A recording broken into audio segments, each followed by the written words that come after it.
ግን የብዙ ክላይንቶች ጥያቄ አግሪመንትን በተመለከተ ለምሳሌ ክላይንቱ የሚጠበቅበት ነገር አለ አይደል? የዳውን ፔመንቱን ከከፈለ በኋላ በየምን ያህል ጊዜ መክፈል አለበት? ከዛ ደግሞ እናንተስ ወይ ደግሞ ዲቨሎፐሩ ደግሞ ለክላይንቶቹ የሚሰጠው አግሪመንት ምን አይነት ነው? የነሱንም ጥቅም ባስጠበቀ መልኩ ማለት ነው። እሺ አግሪመንታችን በጣም ጥሩ የሚባል አግሪመንት ነው። የመጀመሪያው እንደነገርኩሽ ክላይንቱ 30% ቅድመ ክፍያ ይከፍላል። ከዛ በኋላ በአንድ አመት ወይም ደግሞ በስድስት ወር ውል ይዋዋላል። ስለዚህ አከፋፈል ስነ ስርዓቱ የሚሆነው በስድስት ወርና በአንድ አመት የጊዜ ሂደት ውስጥ ይሆናል ማለት ነው። በአንድ አመት ያለውን ስነግርሽ የመጀመሪያው 30% ይከፍላል።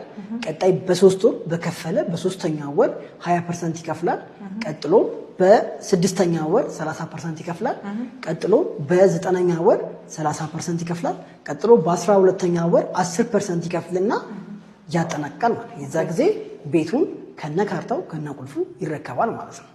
ስለዚህ የተናጠል ካርታ ተዘጋጅቷል። አሁን እኔ እያልኩ ያለው ደግሞ ለክላይንቶቹ ለምሳሌ ዲቨሎፐሩ የሚጠበቅበትን ነገር የሚያደርግበት አግሪመንት ይኖረዋል። ገብተዋል? አግሪመንት ይኖረዋል።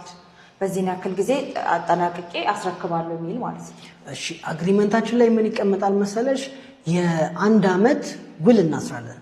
እኛም ካላስረከብን ቅጣት ይጠበቅብናል። ገዢም በገዛበት ሰዓት ማለትም የሚጠበቅበትን ክፍያ በሚጠበቅበት ጊዜ ካልከፈለ ቅጣት ይኖረዋል። ቅጣቶቹ ሁለቱም እኩል ነው የሚሆኑት። ሁለታችንም በኩል ዲቨሎፐርም ሆነን እኛ ስንቀርብ መጎዳት የለበትም። አንድ ገዢ ከኛ መቶ ሲገዛ፣ ሁለተኛ ደግሞ ሻጭም ደግሞ መጎዳት የለበትም። ገዝቻለሁ ብቻ የመጀመሪያ ክፍያ ስለከፈለ ብቻ ቤቱ የሱ ነው ማለት አይደለም። እስከዛ ድረስ በሚኖረው ክፍያ ሂደት ውስጥ ሲያጠናቀቅ ነው የሱ ቤት የሚሆነው ማለት።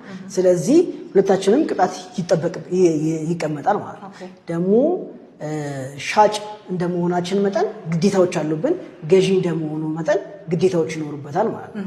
ሁለታችንም ግዴታችንን እስካልተወጣን ድረስ በህጉ ይሄ የምንዋዋለው ውል እንደ ህግ ነው የሚቆጠረው። ስለዚህ ተፈጻሚ ይሆናል ማለት ነው። ስለዚህ ለሁለታችሁም ነው የሚሰራው ማለት ነው። በጣም ጥሩ ነገር ነው። ያው የብዙ ክላይንቶች ጥያቄ እኔን ፐርሰናሊ የሚጠይቁኝ ነገር ስለሆነ ነው። በደንብ ተመልሶላቸዋል ብዬ አስባለሁ። ስለዚህ እዚህ ቦታ ላይ ኢንቨስት ማድረግ በጣም ለከተማ ማለትም ከቦሌ ኤርፖርት በቅርብ ርቀት ላይ በምትገኘው ቡልቡላ ላይ ኢንቨስት ማድረግ የምትፈልጉ ክላይንቶቻችን ተስፋንን ማግኘት ትችላላችሁ። እኛ ጋር ታች ባለው ስልክ ቁጥር ማለት ነው። ተስፍሼ ስለሰጠን ማብራሪያ በጣም እናመሰግናለን። ቴንክ ዩ ሶ ማች። አመሰግናለሁ።